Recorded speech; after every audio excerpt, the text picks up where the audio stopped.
Amigos de la revista C4, Guatemala está inmersa en un mar de problemas legales. Aquí, con una mala mirada, usted se va preso.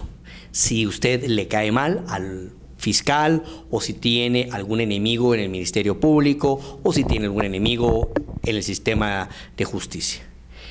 Hay abogados que se han caracterizado por enfrentar el sistema, por cuestionar la forma en que se aplica la justicia y que se han atrevido a tomar casos que son por sí mismos completamente políticamente incorrectos, pero que han visto en ellos una posibilidad de hacer justicia. Tengo conmigo hoy a un abogado que ha hecho historia en la vida jurídica de Guatemala. Se trata del abogado Moisés Galindo, quien ha tenido en su haber casos de alto impacto en la realidad nacional. Vamos a hacer algunas preguntas que estoy seguro que a ustedes le van a interesar, que son con respecto a la efectividad de la justicia en Guatemala, el tema de los colaboradores eficaces, la CICIG, etcétera, etcétera. Así que vamos ahora con Moisés Galindo. Gracias, licenciado, por estar acá con nosotros. Licenciado, ¿podemos confiar en la justicia de Guatemala? No, no podemos confiar. Eso es un hecho notorio que lo estamos viviendo toda la sociedad. Lamentablemente tenemos un sistema legalista que no es justo. Y lo que tenemos que buscar realmente es un sistema de justicia con legalidad. En tal sentido, lo que aquí está mal es el sistema. Y siempre se ha hablado de una matriz que dice hombres buenos, mal sistema, buen sistema, hombres malos. Pues todos sabemos que donde el sistema está mal y los hombres son malos, pues Guatemala es un ejemplo. Lo que debiéramos de buscar es un sistema bueno, aunque los hombres, por ser seres humanos, sean malos, más o menos en la cantidad, el sistema va a minimizar el daño que puedan hacer. Y eso normalmente se ve en los sistemas de justicia de países más avanzados, que no son totalmente perfectos, pero han demostrado con el desarrollo de la civilización que se acercan más a lo que realmente debe ser el ideal de justicia de una sociedad. En tal sentido, hoy Guatemala lo que tiene realmente en crisis es un sistema de justicia que está totalmente legalizado, pero que lo que menos busca es en sí lo que es justo. Hay un tema importante. Cuando nosotros vemos una noticia, vemos que tiene una noticia sobre un crimen, luego vemos que el gobierno levanta una búsqueda impresionante y captura personas y los presenta como presuntos culpables. ¿Se está violando en Guatemala la presunción de inocencia? Bueno, aquí lo que Guatemala realmente tenemos que empezar a crear, y se ha destruido los últimos, yo diría que los últimos 8 o 10 años, es la cultura de la presunción de inocencia. Eso es cultural. Y en esa cultural no debe solamente participar las instituciones, sean de gobierno, no, que también la iniciativa privada, también las instituciones de prensa. Todo el mundo debemos de participar para crear una cultura de presunción de inocencia. ¿Por qué? Porque si no tenemos un problema de estigmatización del delito. Y cuando tenemos una estigmatización del delito, entonces cualquier guatemalteco puede ser presa fácil de algún oponente político o de algún enemigo personal o político o ideológico, y te da un momento encuadrar una persecución penal por una estigmatización. Y ténganlo por seguro, que sea inocente o sea culpable, él va a ser culpable desde el principio. Y ese es un problema de falta de cultura de la presunción de inocencia, que aquí en Guatemala lamentablemente ha llegado a una crisis tan inimaginable, que prácticamente hemos empezado a cosechar, no solamente con los políticos con los cuales se empezó a estigmatizar cierta persecución penal, no, que ahora cualquier ciudadano puede lamentablemente ser presa de esa estigmatización. ¿Por qué? Por no crearse una cultura de la presunción de inocencia. ¿Estamos en crisis? Sí, estamos en crisis. Se comenta que la justicia de Guatemala y la ley en Guatemala tiene dos ámbitos, el ámbito mediático y el ámbito jurídico. ¿Qué tanto influyen los medios de comunicación en las decisiones que toman los jueces? ¿Qué tanto influye los señalamientos, a veces, o en la mayoría de los casos, sin fundamentos, que hacen periodistas e incluso la CICIG en la toma de decisiones de los jueces? Bueno, Es un hecho notorio que influye.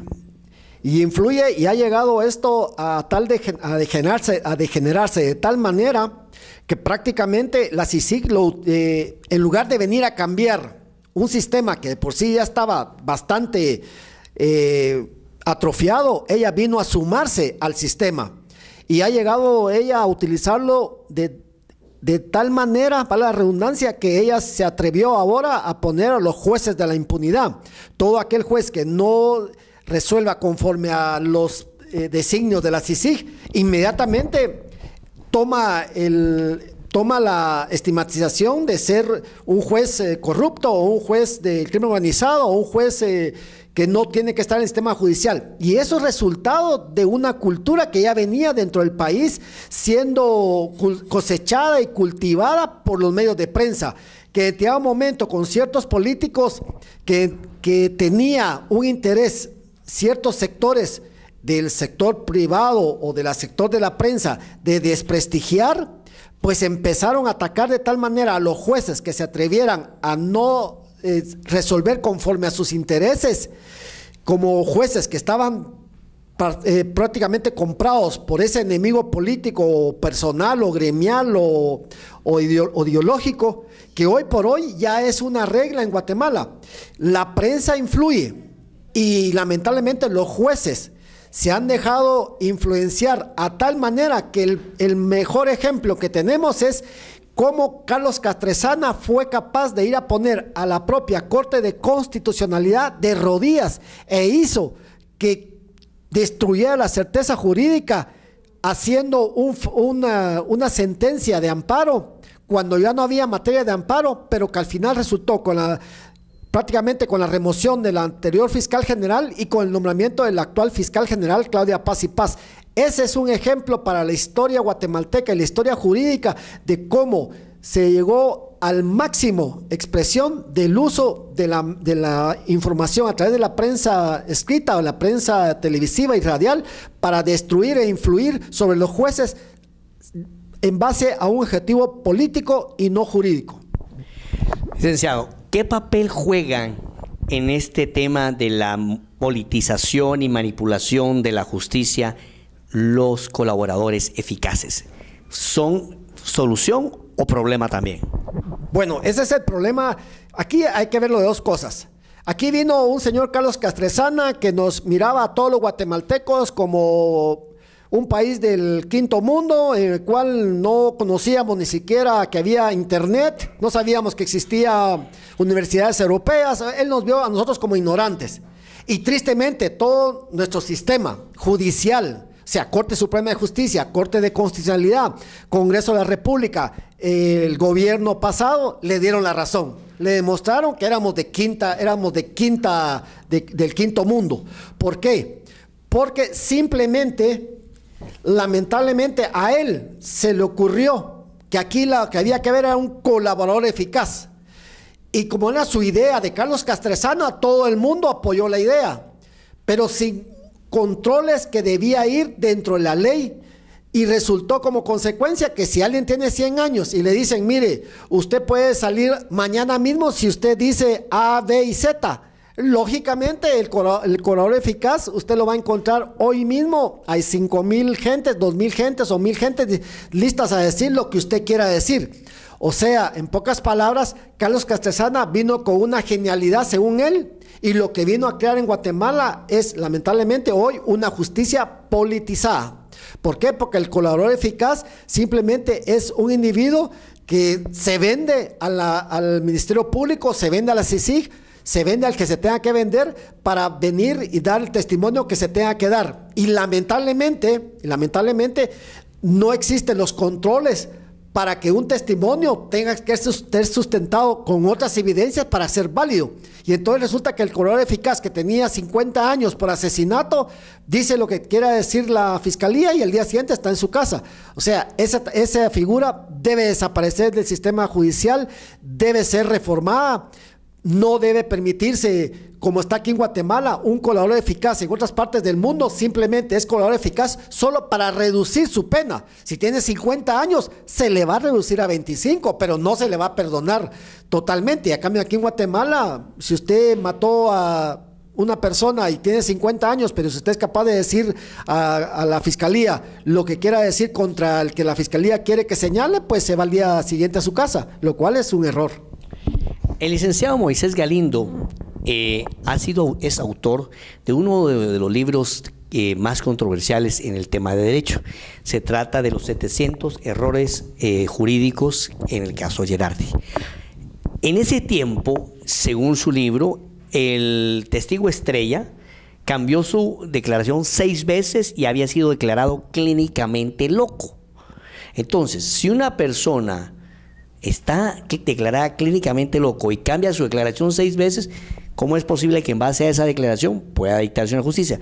Lo que le quiero decir es esto: usted ha visto que este defecto de la justicia guatemalteca no es exclusivamente por la presencia de la CICIG, sino que aquí los testigos se ponen al gusto de la parte poderosa que lo requiere, ¿o no?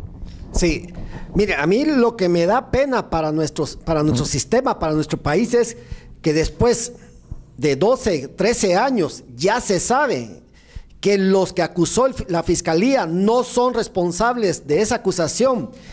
Ya llevan más, en este caso el capitán Mario Miguel Lima Oliva lleva más del tiempo para poder pedir la redención de penas.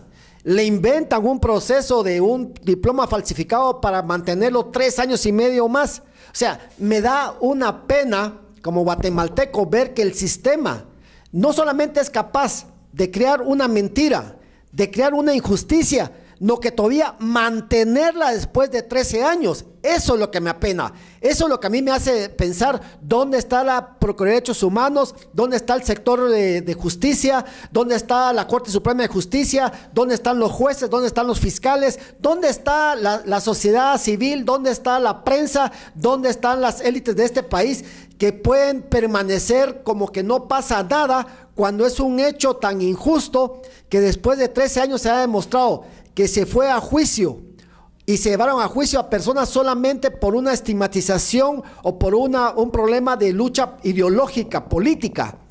Lo que demuestra el caso, en este caso el libro de Ovejas Negras en el altar de sacrificio, y la intención era demostrar una sentencia, pero como esa sentencia podemos hacer 100, 500, 1000 libros más. El problema de nuestra justicia es que es una justicia escondida. Nadie sabe lo que se discutió, nadie sabe lo que se basaron los jueces para acusar, a mandar a alguien 30 años a la cárcel, la fiscalía, cómo usó las pruebas. Aquí solo es una prueba de cómo nuestra justicia improvisó. Y en ese tiempo improvisó porque simplemente sabían que no necesitaban demostrar nada, solamente tener el sistema a su favor, y lo tenían. Por eso usted tiene razón. Ahora que viene la CICIG no está haciendo nada nuevo. Ellos solo están repitiendo, ellos se acoplaron al monstruo, ellos fueron imbuidos por el monstruo y ahora solo son, lamentablemente, una manifestación del monstruo. Ahora, si la CICIG, una comisión de la ONU, no pudo cambiar el sistema, eso solo nos demuestra una cosa: que somos los guatemaltecos los que tenemos que cambiar ese sistema. O sea, ese sistema hace 13 años, con el caso de los Lima, que fueron acusados falsamente y sentenciados falsamente por el caso de Monseñor Gerardi.